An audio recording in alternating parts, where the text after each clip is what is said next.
Le 10 février 2006 c'est une date à marquer dans les annales de la mobilité en Brabant wallon. C'est aujourd'hui en effet que le ministre André Antoine a délivré le permis unique pour la mise à 4 voies de la ligne 124 Uccle-Nivelles. Voilà qui signe le coup d'envoi du grand chantier RER. Le point sur ce dossier avec Pierre Thérion et Philippe Buchot. Le 19 avril dernier, le permis unique était octroyé pour la mise à 4 voies de la ligne 161 Bruxelles-Ottigny. Aujourd'hui, c'est donc l'autre RER sur la ligne 124 Uccle-Nivelles qui se voit doté d'un permis unique. Le RER devient une réalité, nous allons poser les premières pierres. Et c'est important parce qu'il y avait une question fondamentale de mobilité. Vous savez, le Brabant wallon, en près de 20 ans, a gagné ou va gagner 60 000 habitants. C'est donc dire si nous avons une région particulièrement attractive, mais ça pose bien sûr des problèmes de congestion, de difficultés de déplacement. Un premier permis avait été octroyé le 1er septembre 2005 pour cette ligne 124, mais refusé notamment en ce qui concerne les passages sous voie à Waterloo et Braine-l'Alleud.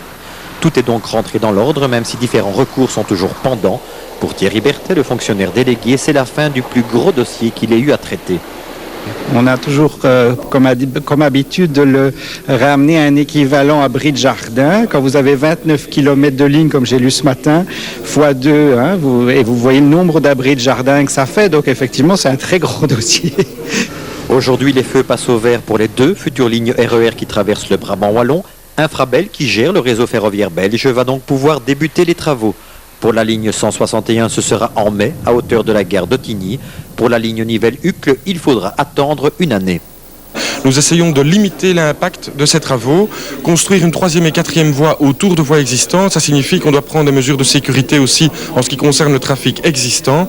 Et donc, la seule manière de faire passer de grands projets comme ça, c'est d'avoir des politiques spécifiques en ce qui concerne les riverains, les clients, en manière telle que le projet puisse se faire sans contrainte pour pour tous ces intervenants dans le monde ferroviaire. Dès 2012, le RER sera opérationnel. Pour rappel, le RER, c'est un train toutes les 15 minutes, 120 gares et points d'arrêt modernisés et des trains spécifiques ainsi que d'importants travaux destinés à augmenter la capacité des lignes. En clair, Bruxelles sera reliée à toutes les grandes villes belges par un réseau à 4 voies avec un accent mis également sur l'accessibilité aux gares. On aura ainsi 536 places supplémentaires de parking à Waterloo, 1001 à Braine-l'Alleud et 739 à Nivelles. Mais aussi, avec ce parking majeur de Louvain-la-Neuve, le Park and Ride, 60 millions d'euros d'investissement, nous allons, me semble-t-il, décongestionner l'entrée de Bruxelles ou sa sortie vers le Brabant wallon. Le RER est donc sur les rails, c'est un train d'1 milliard d'euros qui vient de sortir de gare.